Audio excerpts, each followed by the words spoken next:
नमस्कार, स्वागत है आपके अपने चैनल ऑनलाइन अड्डा फॉर नौकरी पे। दोस्तों, आज हम लेके आए हैं आपके लिए एक और वीडियो जो कि आपको यूपी टेट सुपर टेट के लिए बहुत ही उपयोगी होने वाली है। दोस्तों, आज हम सीखेंगे इस वीडियो में प्रमुख शिक्षण विधियाँ, कौन कौन सी शिक्षण विधि हैं, कौन कौन सी क्वेश्चन एग्जाम में आते हैं। दोस्तों, यदि आप एक शिक्षक भर्ती की तैयारी कर रहे हैं या सी टेट यूपी टेट की तैयारी कर रहे हैं या सुपर टेट की तैयारी कर रहे हैं तो दोस्तों ये वीडियो आपके लिए बहुत ही इम्पोर्टेंट है। दोस्तों, उससे पहले यदि आप हमारे चैनल पर नए हैं तो प्लीज़ हमारे चैनल को सब्सक्राइब कीजिए, वीडियो को लाइक कीजिए और शेयर कीजिए। तो दोस्तों स्टार्ट करते हैं अपनी इस वीडियो को। दोस्तों, इस वीडियो में हम जानेंगे आज कि प्रमुख शिक्षण विधि कौन कौन सी हैं, उनके क्या नाम हैं और ये किसके द्वारा दी गई थी, कौन कौन से मनोवैज्ञानिक थे जिन्होंने अपनी शिक्षण विधियाँ दी। और दोस्तों, एग्ज़ाम की दृष्टि से बहुत ही इम्पोर्टेंट वीडियो है ये। दोस्तों, आपका आगामी सी टेट और सुपर टेट और यूपी टेट होने वाला है उस दृष्टि से। तो दोस्तों स्टार्ट करते हैं अपनी वीडियो को। दोस्तों, सर्वप्रथम अपनी सबसे पहली विधि जो डाल्टन विधि है उसको जानेंगे। तो दोस्तों, डाल्टन विधि के जो प्रतिपादक थे वो कौन थे? तो दोस्तों जो डाल्टन विधि है उसके जो प्रतिपादक थे या ये विधि किसने दी? तो दोस्तों मिस हेलेन पार्कहर्स्ट ने दी थी। दोस्तों क्वेश्चन आता है कि डाल्टन विधि के जनक कौन है? तो मिस हेलेन पार्कहर्स्ट हैं और ये कहाँ की निवासी थी? अमेरिका की निवासी थी। दोस्तों, डाल्टन विधि को किस विधि के नाम से जाना जाता है या किस अन्य विधि के नाम से जाना जाता है? तो दोस्तों ठेकेदारी प्रथा के नाम से जाना जाता है। दोस्तों, अब क्वेश्चन आता है कि डाल्टन विधि की जो प्रयोग किए थे मिस हेलन पार्कहर्स्ट ने वो कितने वर्ष के बच्चों से ऊपर की आयु पर किए थे? तो दोस्तों 9 वर्ष के ऊपर वाले जो बच्चे थे इस विधि में आते हैं या इस विधि पर प्रयोग किए थे।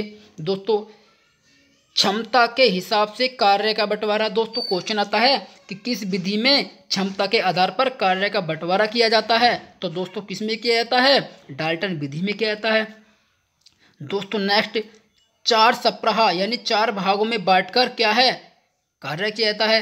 प्रति एक यूनिट 5 भागों में विभक्त होती है। दोस्तों चलते हैं अगली विधि की तरफ। कौन सी विधि है अगली? दोस्तों नेक्स्ट जो हमारी विधि है प्रोजेक्ट विधि। दोस्तों प्रोजेक्ट विधि का जो दूसरा नाम है वो प्रयोजन विधि या नवीन विधि या योजना विधि। दोस्तों आपको क्या करेगा कि क्वेश्चन एग्जाम में देगा कि निम्न में से कौन सी प्रोजेक्ट विधि का अन्य नाम है। आपको प्रयोजन विधि, प्रयोजन विधि, नवीन विधि और योजना विधि में से कोई सा एक नाम दे देगा और आपको पूछेगा इनमें से कौन सी विधि प्रोजेक्ट विधि की अन्य नाम है या कौन सी विधि प्रोजेक्ट विधि कहलाती है।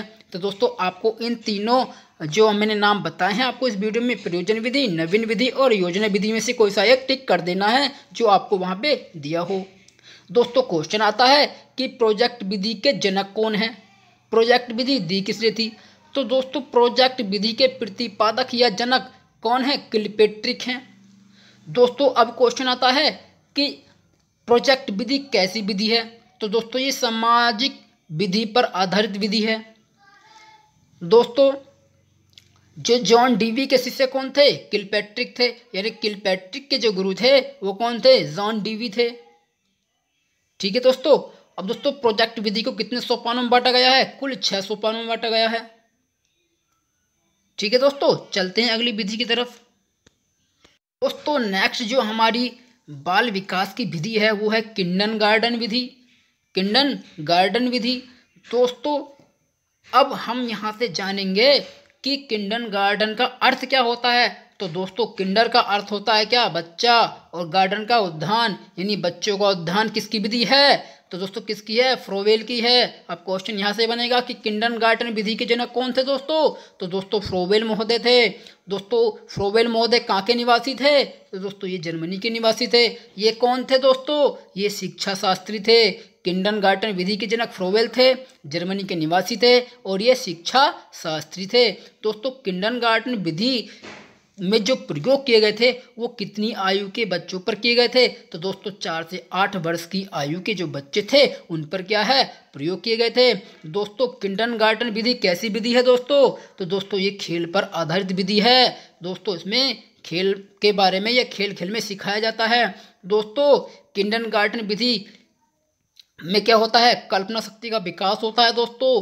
पढ़ना लिखना बाद में, यानी दोस्तों पहले पढ़ना होता है इसमें और बाद में लिखना होता है। यानी किंडरगार्टन विधि में क्या करते हैं दोस्तों, पहले बच्चे पहले पढ़ते हैं और बाद में लिखते हैं। दोस्तों ये वीडियो आपको पसंद आ रहा हो तो दोस्तों प्लीज़ हमारी वीडियो को शेयर कीजिए, लाइक कीजिए और हमारे चैनल को सब्सक्राइब कीजिए। दोस्तों एग्जाम की दृष्टि से बहुत ही इंपॉर्टेंट वीडियो है किंडरगार्टन विधि, क्योंकि दोस्तों आगामी आपका सुपर टेट और सी टेट यूपी टेट है। दोस्तों चलते हैं अगली वीडियो की तरफ, यानी अगली हमारी जो विधि है कौन सी है दोस्तों। तो नेक्स्ट जो हमारी विधि है मौर्य मोंटेसरी विधि। तो दोस्तों मौर्य मोंटेसरी कहाँ की निवासी थे, ये इटली की थी, ये इटली के थे दोस्तों। मौर्य मोंटेसरी कहाँ की थी, इटली की थी, ठीक है। ये मौर्य मोंटेसरी क्या थे, ये हमारे क्या थे, डॉक्टर थे, चिकित्सक थे दोस्तों। मौर्य मोंटेसरी जो विधि है किस विधि पर आधारित है, तो दोस्तों खेल विधि पर आधारित है, ज्ञान इंद्रियों के फोकस पर आधारित है दोस्तों। मौर्य मोंटेसरी ने कितने से कितने वर्ष के बच्चों पर प्रयोग किए, तो 3 से 6 वर्ष के लिए ये विधि अति महत्वपूर्ण है। 3 से 6 वर्ष के लिए अति महत्वपूर्ण है दोस्तों नेक्स्ट है मौर्य मोंटेसरी जो विधि है उसका दूसरा नाम क्या है, तो दोस्तों सहचर्य विधि नाम से जाना जाता है। सहचर्य विधि के जनक कौन है, मौर्य मोंटेसरी। दोस्तों इस मौर्य मोंटेसरी विधि में क्या किया जाता है, पहले क्या है, लिखना आवश्यक होता है, बाद में पढ़ना आवश्यक होता है।